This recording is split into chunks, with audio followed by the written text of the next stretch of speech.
Alhamdulillah, alhamdulillah hamdan katsiran kama amara. Asyhadu an la ilaha illallah idghaman liman jahada bihi wa kafar.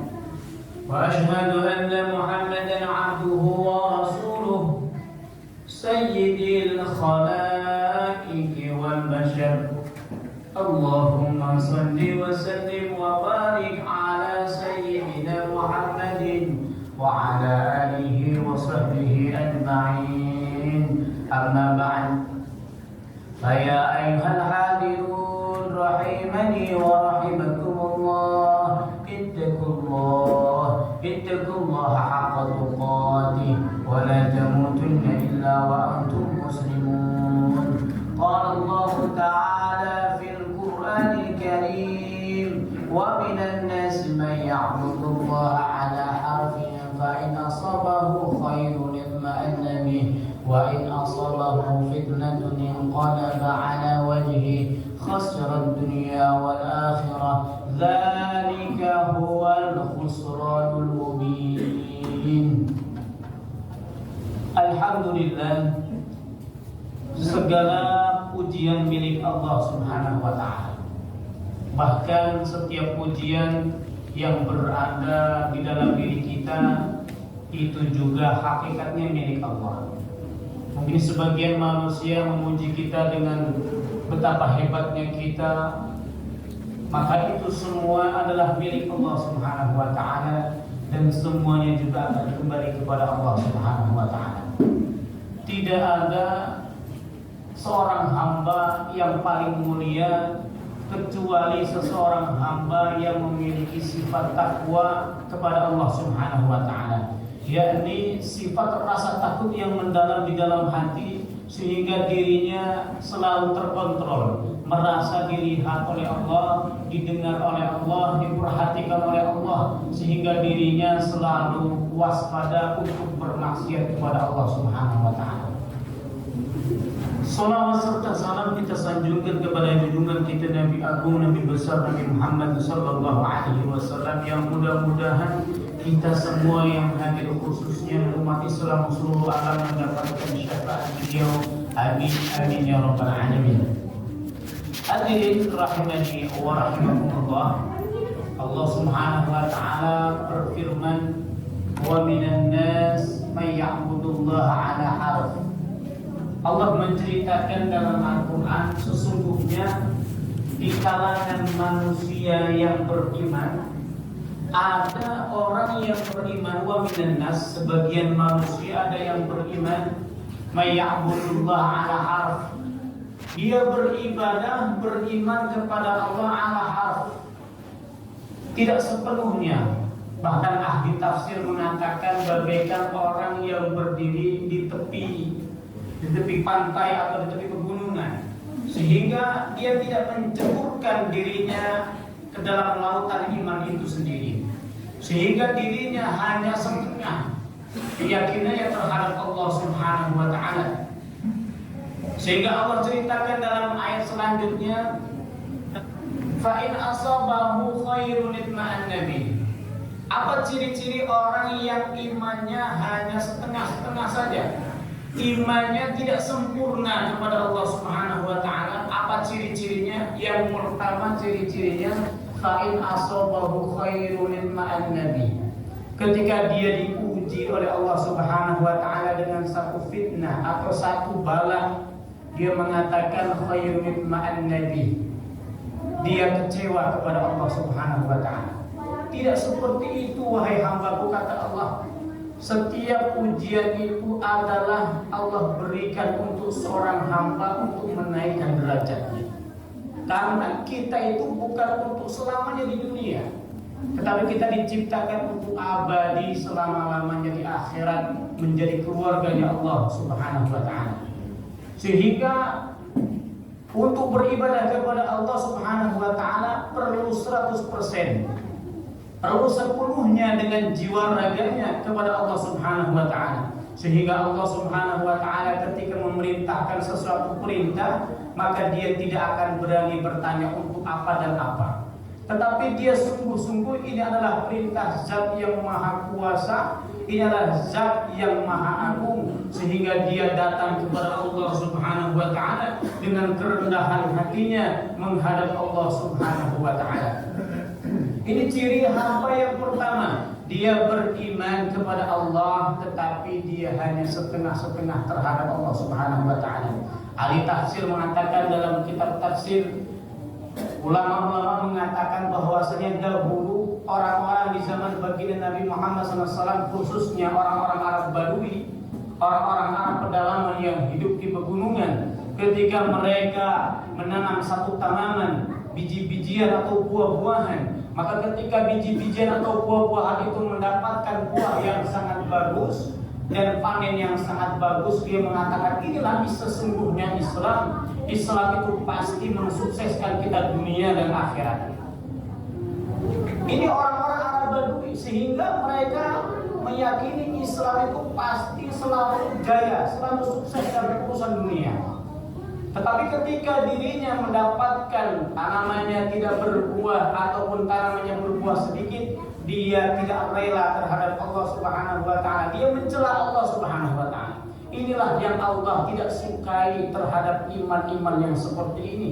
Karena setiap orang rezeki sudah Allah takdirkan masing-masing, dan semuanya ada cobaan dan ada juga yang Allah beri nikmat.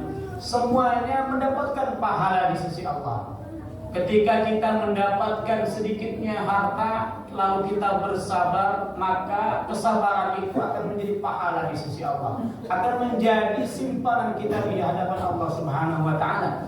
Ketika kita mendapatkan kenikmatan yang sangat besar, baik itu kesehatan atau rezeki dari Allah, lalu kita bersyukur, kita bersedekah kepada Allah Subhanahu wa Ta'ala, maka syukur kita pun akan dianggap ibadah oleh Allah Subhanahu wa Ta'ala.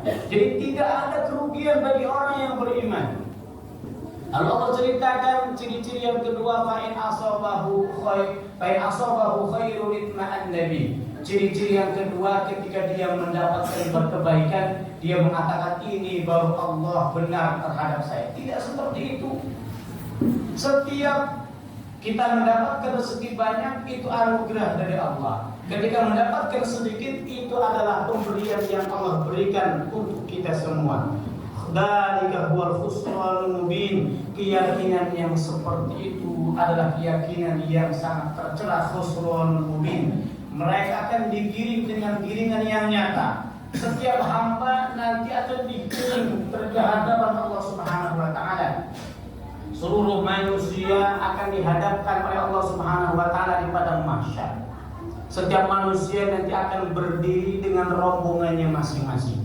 Ada yang semasa hidupnya dia beserta rombongannya karena selalu bermaksiat, maka dia pun berdiri sebagaimana rombongan ahli maksiat. Ketika di dunia dia ahli ibadah, ahli taat kepada Allah, imannya sangat kuat sehingga dirinya pun nanti di hadapan Allah Subhanahu wa Ta'ala akan mendapatkan kenikmatan kepada Allah Subhanahu wa Ta'ala. Ada satu kisah, yakni sahabat Anas bin Malik. Anas bin Malik ini masuk Islam umur 30 tahun dan meninggal dunia umur 36 tahun. Berarti umur Islamnya beliau hanya 6 tahun. Tetapi 6 tahun itu sungguh-sungguh keimanannya telah diakui oleh baginda Nabi. Suatu hari baginda Nabi di Majlis Nabawi, di Masjid Nabawi, beliau sedang duduk dengan para sahabat membicarakan agama, membicarakan keagungan Islam. Tiba-tiba baginda Nabi Muhammad SAW mengatakan, wahai sahabat-sahabatku, saksikanlah, sebentar lagi ada seorang hamba yang dia ahli surga. Maka tidak lama kemudian datanglah sahabat Anas bin Malik, lalu duduk di majlis baginda Nabi Muhammad SAW. Di majlis yang lain pun baginda Nabi mengatakan, wahai sahabat-sahabatku, saksikanlah, sebentar lagi ahli surga akan datang. Ternyata dilihat oleh para sahabat, ternyata itu adalah sahabat Anas bin Malik. Kalau ada satu sahabat yang menyaksikan hal tersebut, lalu terbesit di dalam hatinya ingin rasa tahu apa sebenarnya amalan Anas bin Malik ini. Lalu sahabat tadi pun menjumpai Anas bin Malik di rumahnya. bersilaturahmi di rumahnya, dia perhatikan satu persatu apa amalan Anas bin Malik. Ternyata seharian penuh di rumahnya dia tidak mendapatkan amalan yang istimewa menurut dirinya. Bagi dirinya amalannya sama saja dengan dirinya. Hari kedua dia pun datang ke rumahnya, ternyata pun sama amalannya, tidak ada yang istimewa. Maka hari ketiga dia berbicara kepada Anas bin Malik, wahai Anas bin Malik, sesungguhnya saya 2 hari datang ke sini karena saya rasa ingin tahu saya atas amalan engkau, sehingga Rasulullah SAW menyebut engkau adalah ahli surga. Maka Anas bin Malik mengatakan, wahai sahabatku, saya tidak memiliki amalan yang sangat istimewa. Lalu apa sehingga Rasulullah mendapati engkau adalah ahli surga? Maka Anas bin Malik mengatakan, wahai sahabatku, mungkin ini adalah amalan yang dianggap Rasulullah adalah ahli, saya ini ahli surga. Apa itu? Sejawab sahabat tadi, saya semenjak masuk Islam tidak pernah memiliki rasa benci sedikit pun terhadap umat Islam. Walaupun saya disakiti dengan sakit yang sangat dalam, saya tidak pernah benci terhadap dirinya. Lalu sahabat tadi mengatakan, mungkin inilah amalan yang dibanggakan oleh Rasulullah SAW. Lalu yang kedua, saya semenjak masuk Islam, seandainya saya diberi hewan peliharaan berbentuk kuda atau berbentuk kambing yang sepenuh lembah di Madinah ini, saya tidak sedikit pun merasa bangga.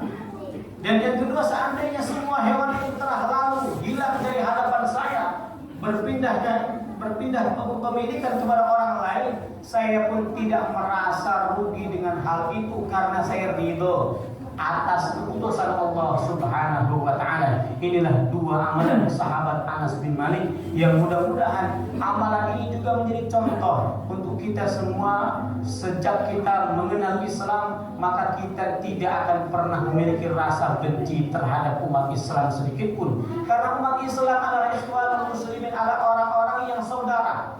Salah satu dunia orang Islam adalah bersaudara.